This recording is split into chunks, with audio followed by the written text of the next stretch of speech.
and they came between us and our religion. We never fought back. They attacked us. Amr himself can't disagree with this point. They attacked us just for worshipping Allah, being good to our neighbors, not worshipping idols, being righteous and good to others, honoring our parents, etc. All good points. They attacked us and they're harming us. So what does he say at the end? We had to leave our homes and we came to you hoping to find what? Justice. Look at the words he uses. If you came to me, if I came to you and I said to you, look, I've come to you because I'm hoping to find justice from you. You're not going to say, oh, you've come to the wrong guy, I'm sorry. You come to the wrong place. Justice, I'm not just. You're going to think, oh, he's come to me. So you're going to now feel a sense of responsibility. He's come to me now. I have to be the just one. I've come to you, I couldn't find anybody else, I've come to you to help me. I've come to you for your aid. I need your help. Mentally you're going to think, I need to help him now. I've come to you for justice. We came to you hoping to find justice. So Najashi now is going to think, I can do this. I am just. They've come to me, and of all people that they could ask for help, they asked me for help. Yes, I can give them justice, I can help them. So look at the way Ja'far appeals to Najashi. Yeah. Ahsanallahu alaykum. The king, who was a Christian, was moved by these words.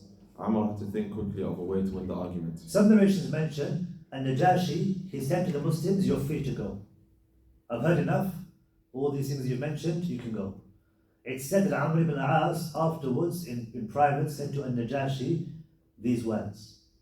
So now it's like a battle between Amr ibn al-As and Ja'far ibn Abi Talib. Yeah. Cunningly, he said to the king, these people do not believe in Isa alayhi salam in the same way as you. The king then wanted to know what the Prophet sallallahu alayhi wasallam had said about Isa. So Amr ibn al-As, again, he's not stupid himself. So he says, what can I do to cause friction? He says, Najashi, they don't believe about Isa what you believe about Isa. You say he's God, they don't believe he's God. So Najashi calls them back. The narrations mention he called them back. And he said, what do you say about Isa alayhi salam? Do you have anything that you can recite to me? Yeah. Ja'far radiallahu anhu replied by reciting a surah from the Quran which tells the story of Isa and his mother Maryam. These are a few of the lines he recited. So what does he recite? Which surah? Surah Maryam. He says, allow me to recite from the Quran. And by the way, this is all being interpreted. Because Najashi doesn't speak Arabic. But he's somebody who's a scholar of the scripture.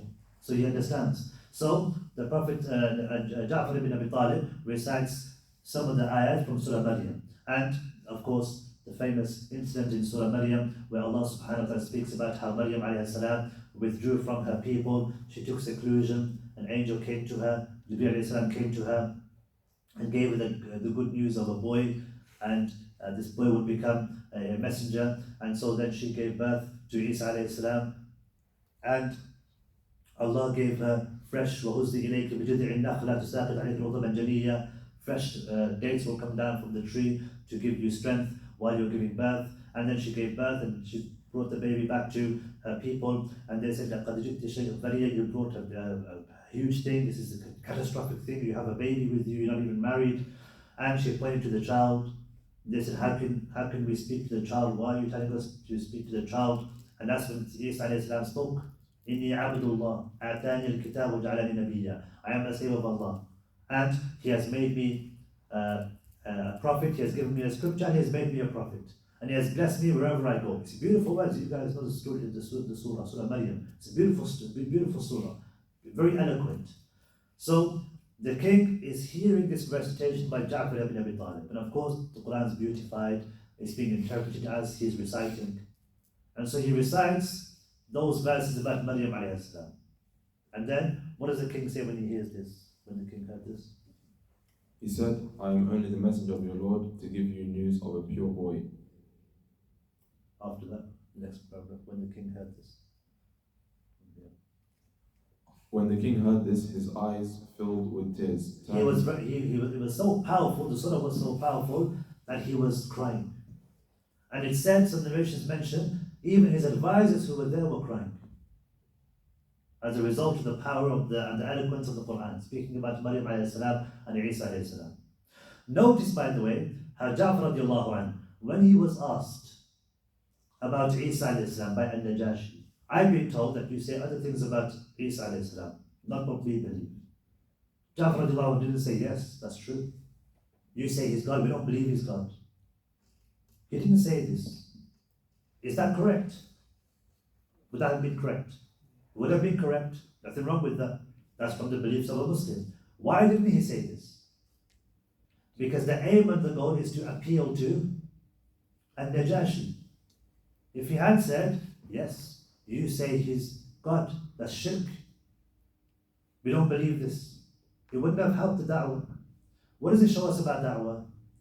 That when you give da'wah to others, you give da'wah based on what will appeal to them, what they're interested in listening to, what's going to interest them with regards to Islam. A woman, for example, who may be a feminist, she may be interested in learning about the rights of women in Islam, for example. Somebody who is very wealthy, he's like a millionaire. Maybe you can talk about the virtues of giving charity and the rewards of giving charity in Islam in the Akhirah. So many different examples. So you have to look at who you're giving da'wah to. Ja'far bin Abi Talib is using his wisdom and speaking in a way which will appeal to Al-Najashi. And it works. Yeah. Ahsanallahu alayk. Turning to his advisors, he said, these words have surely come from God.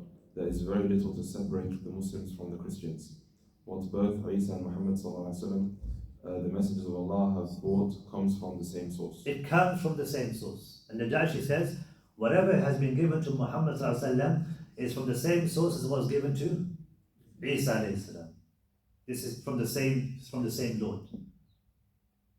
And so, and Najashi, as a result of what he had, basically told Amr ibn al-As, go back to Mecca.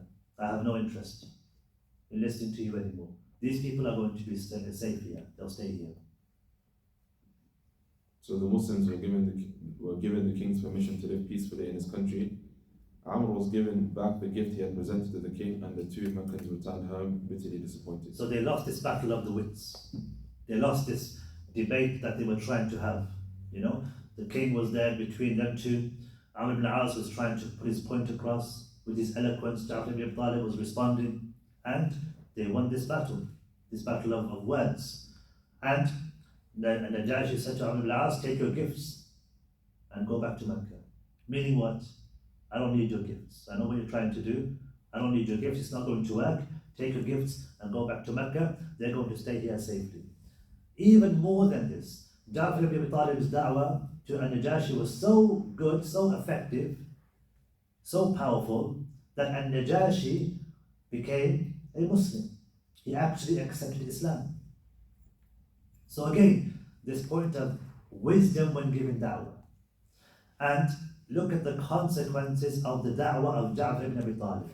And this shows us there's always a way in giving da'wah to others. We just have to look at who we're giving da'wah to, what their background is, what are their likes and their dislikes, interests, and focus on those things. And if it means they come closer to Islam and potentially accept Islam, that's perfect, that's what we're looking for. Or at least try to be sympathetic. Ja'far ibn Abi Talib was calling him to Islam, or giving his side, his perspective as a Muslim, and Najashi was sympathetic to the Muslims. And of course, Ja'far went above and beyond, and Najashi became Muslim. The point being that wisdom in giving da'wah can have very powerful effects. It can have a huge impact on the one you're giving da'wah to. And inshallah, we'll speak more about Najashi in the future, and we'll conclude for now for this lesson, and we'll continue next week, inshallah. Any questions before we finish?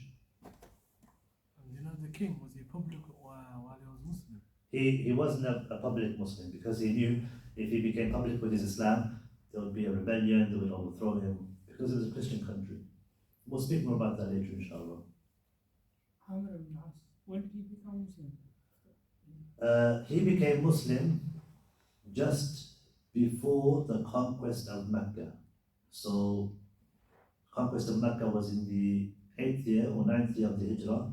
Just before that, he became Muslim, I believe. along with Khalid and Walid, same time. It's an interesting story. Amr ibn As, after Dhuhr, when everybody was sleeping, secretly left Mecca to go to Medina. And while he's leaving, he bumps into Khalid and Walid. And Khalid and Walid is also secretly leaving Mecca to go to Medina to become Muslim. Now Amr ibn As says to Khalid, where are you going? What are you doing? And Khalid says to him, where are you going? What are you doing? And they both realize they're both going to Medina to become Muslim. And it's interesting because Amr was a great politician and Khalid was a great warrior. So it's interesting how both of them went and they both accepted Islam. Any other questions? Does it have to be about this, or can I ask unrelated? Let's see if there's any other questions, inshallah. It's not a hard question. You mentioned today that dawah, you should try to make it appealing to the people. So what about, like the Prophet ﷺ, his dawah began with Tawheed, and he didn't try to make it appealing. And also when he sent Mu'adh to Yemen, he also told them to begin with Tawheed. Yeah, the brother's asking about giving da'wah with wisdom. What about calling to Tawheed? Shouldn't that be the main priority? Of course, the main goal, the main priority is Tawheed. And then we're saying after this main goal of calling people to the oneness of Allah, which is the main thing that everyone should call to, then we should appeal to whatever interest that person has. Allah knows best. When Jafar was giving the speech to the king, obviously the human family didn't know the language of the other Syrians. So did they have somebody who translated for them? Yeah, we mentioned that interpreter. They were interpreting back and forth. Okay, you can ask questions inshallah. ملاك يمكن ask inshallah. جزاكم الله خير. سبحانك اللهم وبحمدك أشهد أن لا إله إلا أنت أستغفرك وأتوب إليك. السلام عليكم ورحمة الله وبركاته.